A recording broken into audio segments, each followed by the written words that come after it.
Assalamualaikum warahmatullahi wabarakatuh. Sebelumnya perkenalkan, nama saya Maulida Hornisa dengan NIM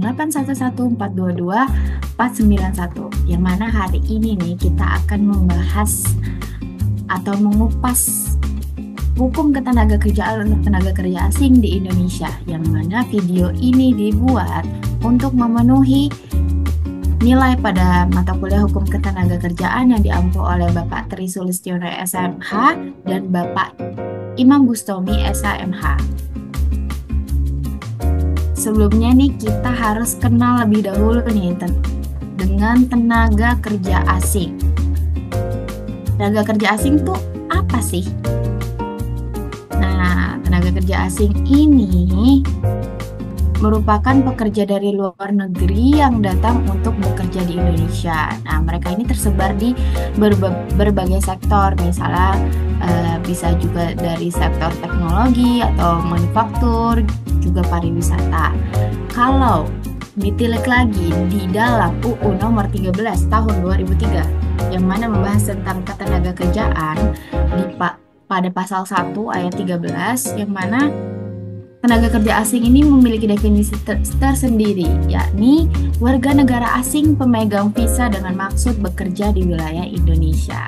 Nah, kalau merujuk lagi pada data Kemenaker yang mana jumlah tenaga kerja asing pada tahun 2023 maksudnya sebanyak 168.000 di sepanjang tahun tersebut. Nah, jumlahnya itu ternyata naik dari tahun sebelumnya, di tahun 2022, yakni naik 50% yang sebanyak 111.000 orang.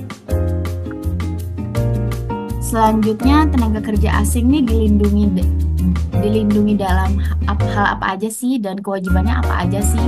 Nah, di poin pertama ini ada hak tenaga kerja asing, yang mana tenaga kerja asing berhak atas perlakuan yang adil dan tidak diskriminatif, serta hak untuk mendapatkan upah yang layak. Di poin kedua juga terdapat kewajiban perusahaan, yang mana perusahaan juga wajib mempekerjakan tenaga kerja asing yang harus dan sudah memenuhi persyaratan tertentu dan memastikan hak-hak mereka terjamin secara tepat. Di poin ketiga, izin kerja nih. Nah, ini nih salah satu poin faktor yang penting dari tenaga kerja asing, yang mana tenaga kerja asing harus memiliki izin kerja yang sah. Nah, semua poin tersebut tadi itu dijelaskan dan diuraikan secara jelas pada bab 8 tentang penggunaan tenaga kerja asing di UU nomor 13 tahun 2003 tentang ketenaga kerjaan tadi. Nah, sebelumnya kita masuk ke case kecil-kecilan ya. Misalnya untuk gambarannya di case pertama nih, misalnya perusahaan A telah mempekerjakan tenaga kerja asing dengan mematuhi semua peraturan. Mereka juga memastikan bahwa tenaga kerja asing mendapatkan izin kerja yang sah tadi dan dengan kondisi kerja yang baik. Nah, kalau di case kedua nih, misalnya di sisi lain juga nih, perusahaan B menghadapi masalah hukum karena tidak mematuhi peraturan izin kerja dan mereka didenda dan harus memperbaiki prosedur mereka. Nah, dari studi kasus kecil-kecilan tadi ini bisa ditarik nih beberapa poin mengenai peluang, tantangan, serta solusi yang dihadapi tenaga kerja asing di Indonesia. Di poin pertama nih terkait pertumbuhan ekonomi, mana Indonesia memiliki ekonomi yang berkembang pesat yang dapat menciptakan peluang kerja di berbagai sektor. Yang mana tadi nih tenaga kerja asing akhirnya bisa masuk dan bekerja di Indonesia. Di poin kedua nih, adanya transfer pengetahuan, yang mana adanya tenaga kerja asing di Indonesia ini membawa pengetahuan dan keterampilan baru serta mendorong inovasi dan mendukung suasana kerja yang sehat. Nah, di poin ketiga ini terdapat peningkatan kualitas, yang mana kehadiran tenaga kerja asing juga dapat meningkatkan kualitas sumber daya manusia lokal atau tenaga kerja lokal. Nah, di poin selanjutnya ada persaingan kerja, yang tadi tenaga kerja asing dapat bersaing dengan pekerja lokal dan menimbulkan ketegangan yang sehat ya, yang dimaksud di sini.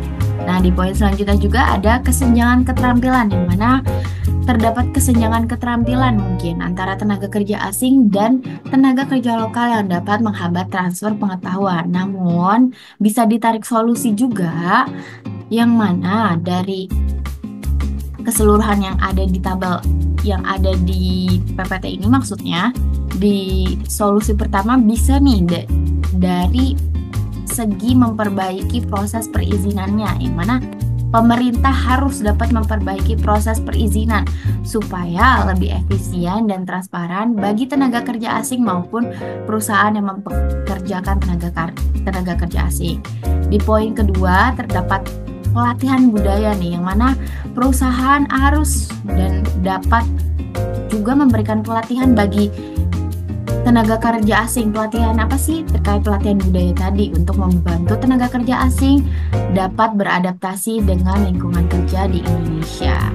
Nah, dari keseluruhan pembahasan kecil-kecilan kita tadi ini bisa ditarik kesimpulan nih bahwa di beberapa poin, yang poin pertama misalnya tentang regulasi yang mana penggunaan tenaga kerja asing di Indonesia ini telah diatur tadi yang disinggung sebelumnya, yakni di UU nomor 13 tahun 2003 tentang ketenaga kerjaan, yang mana di UU tersebut dipastikan adanya mengenai hak, kewajiban, juga serta izin kerja dari tenaga kerja asing maupun perusahaan yang mempekerjakan mereka. Nah, di poin kedua, izin kerja tadi, tenaga kerja asing wajib memiliki izin kerja yang sah untuk dapat bekerja di Indonesia, yang mana ini merupakan salah satu aspek yang penting lah yang dapat dipastikan bahwa tenaga kerja asing dapat bekerja nih secara legal dan secara sesuai dengan peraturan yang berlaku di Indonesia.